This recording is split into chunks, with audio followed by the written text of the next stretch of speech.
레위기 21장 1절에서 9절 말씀. 오늘 이 말씀을 통해서 우리가 묵상할 수 있는 몇 가지 내용들이 있습니다. 첫 번째로 묵상할 수 있는 것은 제사장은 죽음을 멀리해야 합니다 라는 것입니다.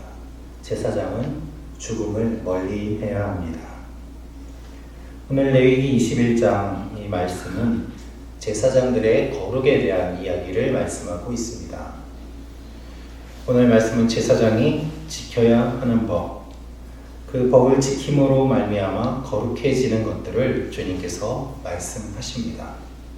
그런데 그 가운데 가장 먼저 말씀하시는 것이 바로 1절에 기록되어 있는 죽은 사람을 만짐으로 인해 부정해지지 말아야 한다는 명령이 등장하고 있습니다. 본문에서 죽은 사람을 만지지 말라는 것은 시체를 만지지 말라는 의미도 있고요. 또 장례식을 집례해서는 안 된다라는 말도 있습니다. 우리 생각으로는 제사장이기 때문에 장례식까지 하는 것이 맞다고 생각할 수 있겠습니다만 하나님께서는 그렇게 말씀하시지 않고 죽은 사람을 만지지 말라라고 말씀하십니다. 말 그대로 직역을 하면 죽은 사람을 위해 라는 의미도 있습니다. 그렇게 되면 부정하게 된다, 더러워진다 라고 말씀하십니다. 왜 하나님께서는 이러한 명령을 주셨을까요? 한 가지 생각해 볼 수 있는 것은 제사장은 많은 사람들과 만나는 자리에 있기 때문에 죽은 사람을 만짐으로 인해서 그 죽은 사람이 병에 걸려 죽었거나 또 당시에 죽고 난 이후에 시신이 빨리 부패했기 때문에 그 병이 다른 사람들에게 옮겨가거나 하는 것들을 방지하기 위해서 주님이 이렇게 하셨다라고 생각해 볼 수 있습니다. 다른 사람에게 병을 옮길 가능성이 매우 높았기 때문에 제사장 스스로가 그것을 금하고 정결하게 할 필요가 있었다라고 보는 것이죠. 그래서 제사장은 시신에서 멀리 떨어져야 한다. 또 다른 영적인 의미로 생각해 본다면 하나님 앞에서 제사장은 예배자로서 생명을 전하는 사람이고 하나님이 생명의 근원이시기 때문에 하나님께 가장 가까이 나아가는 이 사람으로서 죽음과 멀리해야 된다는 것입니다. 여러분, 생명은 죽음과 가장 먼 곳에 있습니다. 생명이 없어지면 죽음에 이르게 됩니다. 또한 성경은 죽음은 죄의 결과로 보고 있습니다.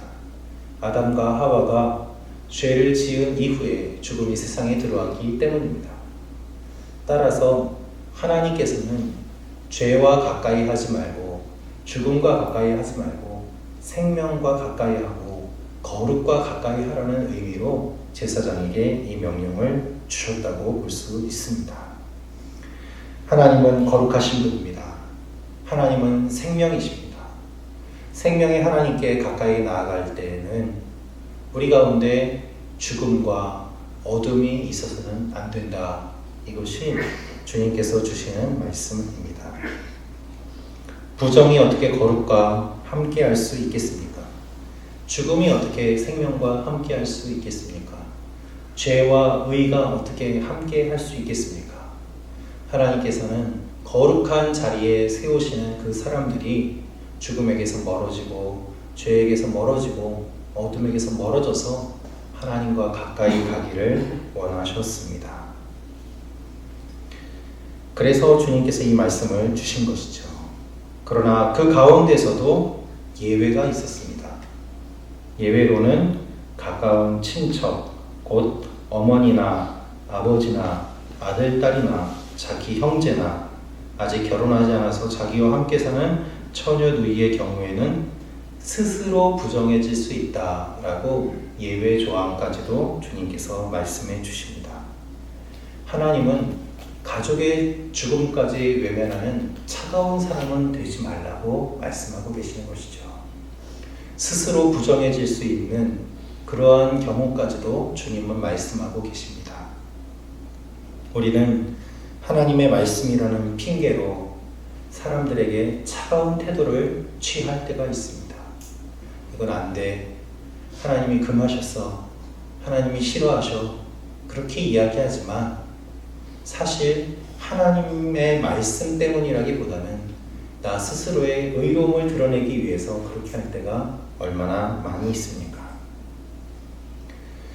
그것은 잘못된 것입니다. 하나님의 말씀이라는 핑계로 사람에 대해 차가워져서는 안 됩니다. 예를 들면 이런 것이죠. 사랑하는 가족이 떠나서 슬픔 가운데 있는 유가족들을 위로하는데 예수 믿고 돌아가셨으니까 천국 가셨지, 슬퍼하지 마. 이렇게 위로하는 것은 진정한 위로의 태도가 아닐 것입니다. 모르는 게 아니지 않습니까? 천국 가신 거 알지요. 그러나 그 가족을 잃은 슬픔을 먼저 헤아리고 함께 손잡고 우는 자들과 함께 울고 기뻐하는 자들과 함께 기뻐하는 것이 하나님을 믿는 사람들로서의 바른 태도가 아닐까요? 주님께서 제사장들에게도 이러한 예외적인 부분들을 말씀해 주신 것을 우리가 마음에 새겨야 할 것입니다. 또한 어떤 경우에는 극단적으로 하나님의 사랑이라는 핑계로 모든 죄를 다 수용하려고 하는 모습도 우리 가운데 있습니다. 그냥 은혜로 사랑으로 넘고 넘어가지, 그것도 좋은 것은 아닙니다. 그렇게 되면 주님의 공동체가 건강하게 설 수 없음을 하나님은 말씀하고 계십니다. 여러분, 우리는 생명을 전하는 사람들입니다. 우리는 의롭게 된 사람들입니다. 그러므로 죽음의 길에서 멀어져야 됩니다. 죄의 길에서 멀어져야 됩니다. 이것이 하나님이 우리에게 원하시는 것입니다.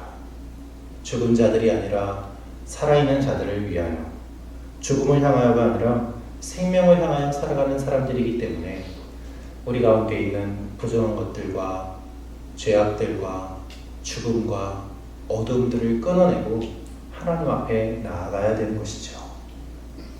우리 안에 있는 어둠과 죽음은 어떤 것이 있을까요? 우리의 언어는 어떠한 말을 사용하고 있습니까? 부정적인 말, 사람을 죽이는 말, 그리고 찌르는 말을 사용하고 있습니까? 아니면 하나님 앞에 거룩과 성결한 말을 사용하고 있습니까? 우리의 마음과 생각이 말로 나타나고 또한 그 말은 굉장한 힘을 가지고 있음을 기억해야 될 것입니다. 말과 행위로 하나님 앞에 거룩한 모습으로 나아갈 때 하나님께서 우리를 왕같은 제사장으로 세워주실 줄로 믿습니다. 두 번째로 묵상할 수 있는 부분은 제사장은 세상 문화를 따라가서는 안 됩니다 라는 것입니다. 제사장은 세상 문화를 따라가서는 안 됩니다. 우리 5절, 6절 말씀 같이 읽도록 하겠습니다. 시작. 제사장들은 애도의 표시로 머리카락이나 수염을 깎거나 자기 몸에 상처를 내지 말아야 한다. 그들은 그들의 하나님께 거룩해야 하며 그들의 하나님의 이름을 욕되게 해서는 안 된다. 이는 그들이 여호와께 화제물들 곧 하나님께 음식의 예물을 드리는 사람들이기 때문이다. 그러므로 그들은 거룩해야 할 것이다. 아멘. 오늘 4절 말씀을 보면 그는 백성들의 어른이니 스스로 부정하게 만들지 마라 라고 말씀하십니다. 백성의 어른이라는 말은 주인 또는 남편이라는 말로도 번역이 가능합니다. 그래서 이 본문을 사실 번역하기 어렵다고 보는 학자들이 많습니다. 백성들의 어른이라는 말을 백성들을 여성으로 사용해서 제사장이 남편과 같은 역할을 한다라고 보는 학자들도 있습니다만은 근본적인 내용을 보면 제사장이 백성과 가정의 어른이기 때문에 리더로서 신앙의 본을 보여야 된다고 보는 것이 맞습니다. 구체적으로 어떻게 해야 되는가? 5절, 6절에 나와 있는데요. 제사장들은 애도의 표시로 머리카락이나 수염을 깎거나 자기 몸에 상처를 내지 말아야 된다라고 말씀하십니다. 머리카락을 깎는 것은 이방 사람들이 장례식을 할 때 보였던 모습이었습니다. 이방 문화 가운데서 장례식을 할 때 이렇게 머리를 깎거나 수염을 깎거나 또 슬프다는 표시를 내기 위해서 자기 몸에 상처를 내는 경우들이 있었습니다. 즉 하나님의 이 말씀은 제사장은 이방 사람들의 문화를 따라해서는 안 된다는 것입니다. 이방 민족들의 문화, 그 습관을 그대로 따라해서는 안 된다. 제사장들이 그런 행위를 하면 일반 백성들이 그 모습을 보고 우리도 저렇게 할 수 있구나. 제사장이 저렇게 하니 우리도 저렇게 해도 되겠구나 라고 생각하게 됩니다. 제사장은 사람들 앞에 서는 존재요. 또한 하나님 앞에 서는 존재였습니다. 그래서 누구보다도 본을 보여야 되는 자리에 있는 사람이었습니다. 어떠한 시대든 리더가 가장 중요합니다. 그리고 사람들은 리더의 모습을 보면서 배웁니다. 특별히 이스라엘 백성들은 하나님을 직접 경험할 수 있는 기회가 그렇게 많지는 않았습니다. 하나님께 가까이 나아갈 수 있는 기회도 제한되었습니다. 하나님께 가까이 나아갈 수 있는 사람은 제사장이었고 사람들은 그 제사장의 모습을 보면서 하나님을 경험할 수 있었던 것이죠.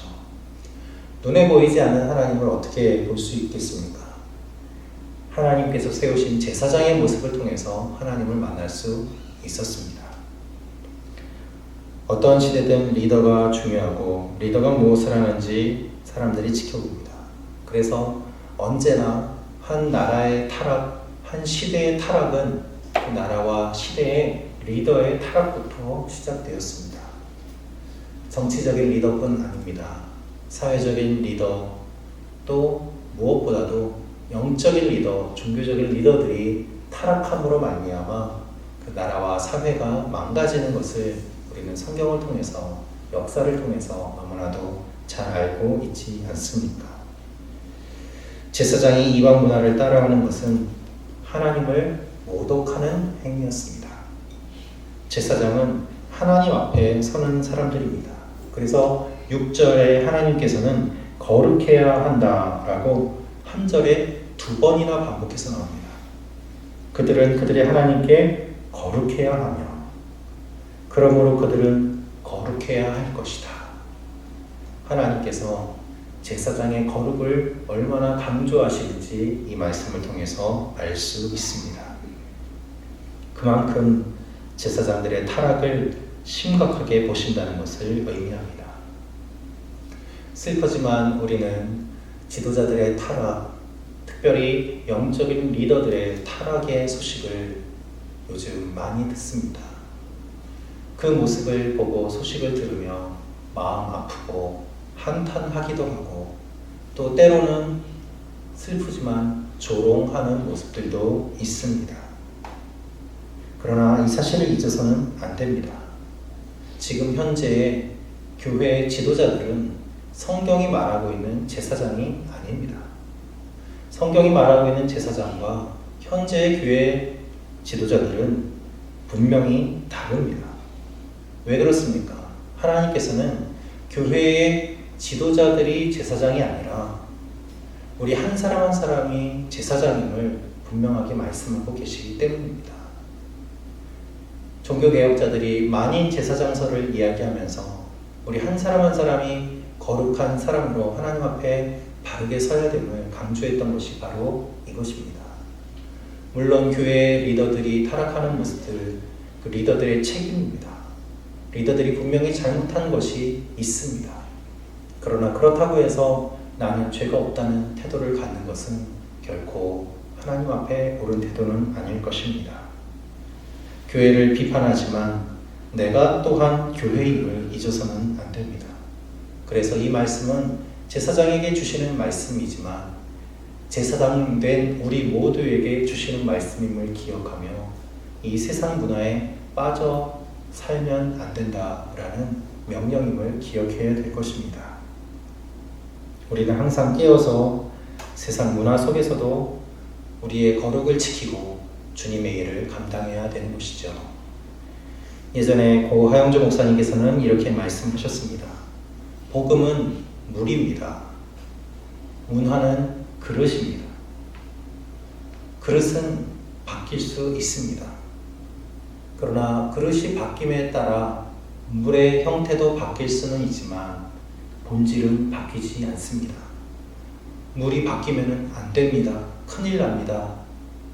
그래서 하영조 목사님께서는 문화를 통한 전도를 생각하셨고 오늘의 교회가 그것을 바탕으로 하여 여기까지 왔습니다. 변해가는 문화 속에서 복음을 바르게 지키기 위해서는 깊은 영성이 필요합니다. 깊은 사고와 바른 가치관이 필요합니다. 그래서 우리가 항상 깨어 있어야 되는 것입니다. 그것이 주님께서 우리에게 맡겨주신 사명입니다. 우리는 리더를 위해 기도해야 됩니다. 특별히 영적인 리더들을 위하여 기도해야 됩니다. 그들이 잘못된 길을 가지 않도록 기도함과 동시에 나 또한 누군가에게 영적인 리더가 됨을 기억하고 우리 스스로 거룩한 삶을 살도록 하나님 앞에 성결하게 우리 자신을 돌아봐야 될 것입니다. 세 번째로 묵상할 수 있는 부분은 거룩은 가정에서 나옵니다 라는 것입니다. 거룩은 가정에서 나옵니다. 7절부터 9절까지 말씀 같이 읽겠습니다. 시작. 그들은 창녀나 더럽혀진 여자와 결혼하지 말아야 하며 남편으로부터 이혼당한 여자와도 결혼하지 말아야 한다. 제사장들은 그들의 하나님께 거룩한 사람들이기 때문이다. 너는 그를 성별해야 한다. 그가 너희 하나님께 음식 예물을 드리는 사람이기 때문이다. 그는 너희에게 거룩한 사람이다. 너희를 거룩하게 하는 나 여호와가 거룩하기 때문이다. 제사장의 딸이 음행을 해 스스로 더럽혔다면 그녀는 자기 아버지를 더럽히는 것이므로 그녀를 불태워야 한다. 아멘. 하나님께서는 제사장이 누구와 결혼해야 되는지를 말씀하십니다. 제사장은 창녀나 더럽혀진 여자와 결혼하지 말라고 말씀하십니다. 본문이 말하고 있는 이 여성은 우상에게 제사를 드릴 때에 음란한 행위가 동반되었는데 그때 함께했던 여성들을 의미합니다. 즉 이방 신에게 자신의 몸을 드리는 여성들, 그들과 결혼해서는 안 된다. 또한 성적으로 매우 자유로워서 몸을 파는 사람이 되고 또 이혼당한 여인도 원어의 의미를 살펴보면 다른 남자와 불륜을 저질러서 이혼한 여자라는 의미가 담겨 있습니다. 그러한 사람과 결혼해서는 안 된다고 말씀하십니다. 또한 제사장의 딸이 음행을 했다면 그 딸을 불태워야 한다라고 강력하게 말씀하십니다. 이 명령의 의미는 분명합니다. 그것은 제사장의 거룩이 가정에서 나온다는 것입니다. 한 가정의 가장으로서 그 가정의 거룩을 지켜야 되는 것이 제사장의 사명이었습니다. 또한 그 가정의 거룩에서부터 다른 사람들을 하나님께로 이끌 수 있는 거룩이 나온다는 의미가 담겨 있습니다. 제사장에 대한 법은 제사장 자신에게만 주어진 것이 아니라 가족들에게도 주어졌습니다. 그래서 이 법은 매우 무거운 법입니다. 다른 사람의 봄이 되고 가족들까지도 함께 하나님 앞에 서야 되기 때문입니다. 많은 선교사, 목회자 자녀들이 상처를 받습니다. 아버지 때문에 할 수 없는 일들이 너무 많기 때문이죠. 또한 많은 교회의 사모님들도 상처를 많이 받습니다.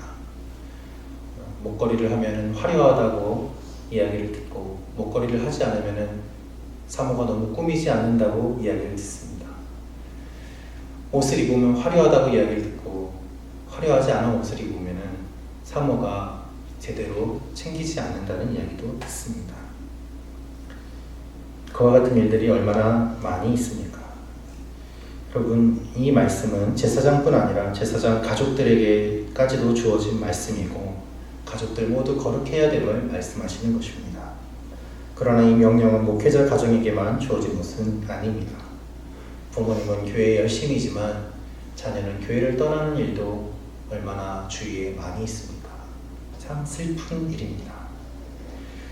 우리는 우리 자신의 믿음만을 지킬 뿐 아니라 우리 가정의 믿음을 또한 지켜야 됩니다. 믿지 않는 가족들을 위하여 기도하고 우리 가족들 모두 다 거룩한 삶을 살도록 하나님 앞에 기도하며 나아갈 의무와 책임이 주어져 있는 것입니다. 우리는 모두 지도자를 위해 기도해야 되고 지도자의 가정을 위해 기도해야 되고 또한 우리 모두의 가정을 위하여 기도해야 합니다. 이 사실을 기억하며 우리 가정이 거룩한 가정이 되도록 우리 가정을 통하여 하나님의 영광이 나타나도록 또한 특별히 리더들의 가정을 위하여 선교사님들의 가정을 위하여 함께 기도하며 나아가도록 하겠습니다. 같이 기도하겠습니다.